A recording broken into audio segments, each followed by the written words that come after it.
सिद्धि की शादी के बाद वो ससुराल चली जाती है। पीछे रह जाती है भाभी रानी। सिद्धि के ससुराल जाते ही भाभी कहती है, अरे वाह जी वाह, सारे कपड़े मेरे। हाय रे पैंट, अरे वाह वाह, मजा आ जाएगा। अरे ये सिद्धि की अलमारी के सामने खड़े होकर क्या बड़बड़ा रही है? जा जाकर देख मेहमानों को विदाई की मिठाई मिली कि नहीं। अब हाँ माँ जी, क्यों नहीं, लेकिन पहले कपड़े तो बदल लूं। अब रानी आ जाती है सिद्धि के उन कपड़ों में जो वो ससुराल जाने से पहले घर छोड़ जाती है। अरे रानी, कुछ दिन रुक जाती। अरे ये तो सिद्धि बिटिया को मैंने ही दिया था, बड़ा ही फबता था उस पर, तुझ पर तो कुछ खास नहीं लग रहा। अब वो ना मेरे सारे कपड़े गीले थे तो सोचा पहन लूं। वैसे भी सिद्धि को कौन सा भी पुराने आउटडेटेड कपड़ों को पहनना है।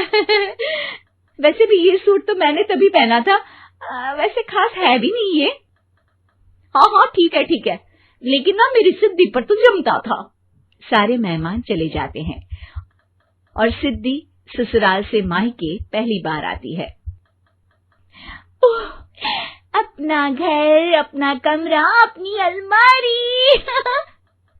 ये बोलकर जैसे ही सिद्धि अलमारी खोलती है तो सामने उसके कपड़ों की जगह कुछ और ही रखा होता है।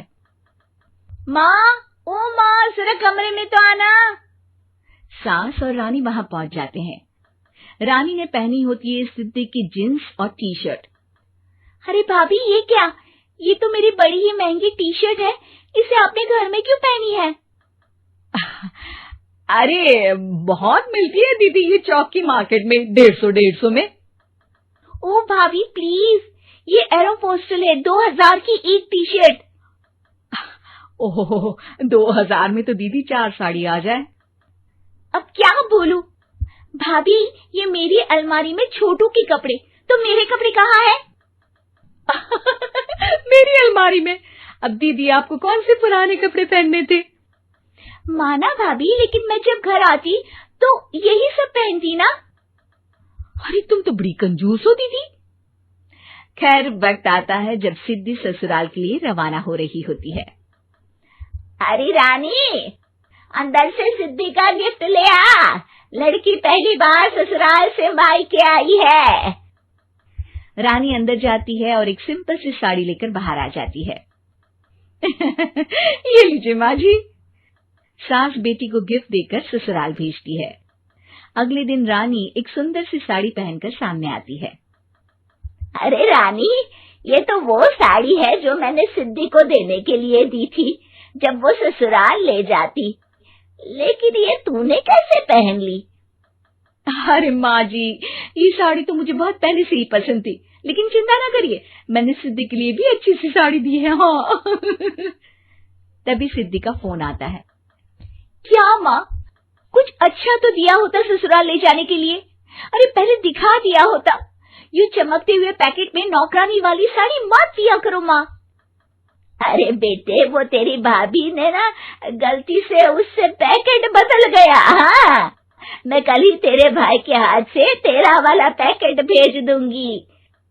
अरे रहने दो माँ, आई एम श्योर भाभी ने अभी वही साड़ी पहनी होगी जो तुमने मेरे लिए रखी थी। तुम तो समझ नहीं पाई उनको। खैर छोड़ो, मैं ज्यादा बोलती अच्छी नहीं लगती, रहने दो, आपको उन्हीं के साथ रहना है, फिर बात करेंगे। सास को रानी पर गुस्सा आ जाता है। वो उसके कमरे में जाती है जहाँ वो शादी का एल्बम देख रही होती है। रानी, मार्केट जाकर एक ऐसी ही साड़ी लेकर आ, कल प्रतीक जाकर सिद्धि के घर दे आएगा।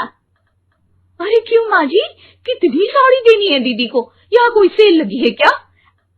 अरे चुप कर, मेरे बेटी के हिस्से की साड़ी खुद पहन ली, अब ज्यादा ज्ञान बांट रही है। एक दिन सिद्धि का फोन आता है। माँ, मेरी सास ने आप सबको खाने पर बुलाया है। सारे लोग सिद्धि के ससुराल पहुंचते हैं। खाना खाकर वो लोग निकल रहे होते हैं कि सिद्धि की सास सभी को गिफ्ट देती है। अरे बहन जी, बेटी के घर का खाना खा लिया, यही बहुत है जो आप ऊपर से गिफ्ट भी दे रही है।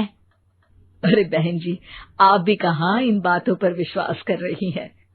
सास सभी को गिफ्ट देती है, लेकिन रानी को जो साड़ी देती है वो अजीब सी हरे रंग की लाल रंग के बड़ी छाप वाली होती है। अरे छी छी, ये कौन पहनेगा? सासू माँ को तो जरी वाली इतनी सुंदर और मेरे लिए ये नौकरानी वाली। अरे भाभी, दरअसल मैं जब भी घर आती थी आप वापसी में ऐसी ही साड़ी देती थी ना, तो माँ ने सोचा कि आपको आपकी पसंद की ही साड़ी क्यों ना दी जाए। बेचारी रानी, बोलती भी तो क्या।